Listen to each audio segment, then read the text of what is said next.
নমস্কার বন্ধুরা, আজকে আবার একটা নতুন ভিডিও নিয়ে চলে এসেছি। আপনারা পুরো ভিডিওটা দেখতে থাকুন, আশা করি ভালো লাগবে। তা বন্ধুরা, আজকের রেসিপি হলো কলমি শাকের চচ্চড়ি বড়ি দিয়ে। তা আমি কিভাবে করি তা আপনারা পুরো ভিডিওটা দেখতে থাকুন। তা বন্ধুরা, কলমি শাকের চচ্চড়ি করার জন্য দেখুন আমি কি কি সবজি নিয়েছি। দুটো ঝিঙে, কুমড়ো, বেগুন, বড়ি আর এক আটি কলমি শাক। তা আমি এখন সবজিগুলো কেটে নিচ্ছি। আজকে ভীষণ হাওয়া দিচ্ছে বন্ধুরা, যা প্রচন্ড গরম ছিল, ভগবান একটু হাওয়া দিচ্ছে, সেই জন্য আজকে মাকে নিয়ে আসতে পেরেছি।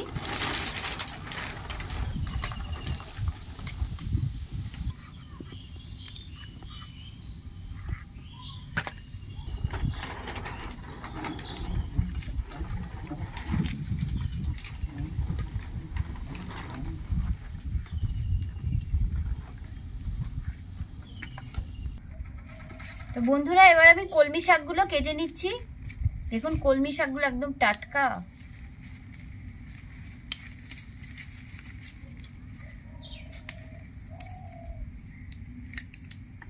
কলমি শাকগুলো একটু বড় বড় করেই কেটে নেব, এইভাবে। আর দেখা যাবে না।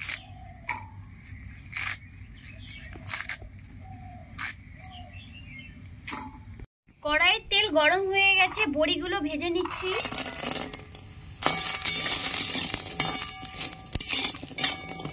বড়িগুলো ভাজা হয়ে গেছে, নামিয়ে নিচ্ছি। বন্ধুরা, একটা শুকনো লঙ্কা ফোড়ন দিয়ে দিচ্ছি, জিরে আর রাঁধুনি দিয়ে দিচ্ছি। কেটে রাখা সব সবজিগুলো দিয়ে দিচ্ছি।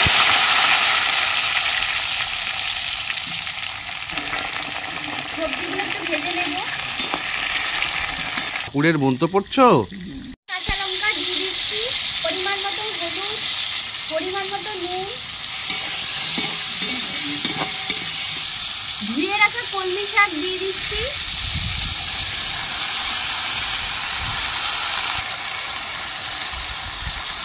দু মিনিটের জন্য আমি ঢাকাটা দিয়ে দিচ্ছি। বন্ধুরা, 2 মিনিট হয়ে গেছে, আমি ঢাকাটা খুলে নিচ্ছি। আমি এর মধ্যে কোনো জল দিইনি, শাক থেকে জল বেরিয়েছে। ঢাকাটা দিয়ে দিচ্ছি। ভেজে রাখা বড়িটা দিয়ে দিচ্ছি। আবার আমি ঢাকাটা দিয়ে দিচ্ছি। ঢাকাটা খুলে নিচ্ছি। দেখুন বন্ধুরা, সব সবজিগুলো সেদ্ধ হয়ে গেছে। সামান্য একটু মিষ্টি দিয়ে দিচ্ছি। দেখুন বন্ধুরা, শাকগুলো তো একদম কচি ছিল, সব গলে গেছে, সুন্দর সেদ্ধ হয়ে গেছে। কলমি শাকের চচ্চড়ি হয়ে গেছে, আমি এখন নামিয়ে নিচ্ছি। বন্ধুরা, কলমি শাকের চচ্চড়ি আমার রেডি। রেসিপিটা আপনাদের কেমন লাগলো অবশ্যই কিন্তু কমেন্টের মাধ্যমে জানাবেন।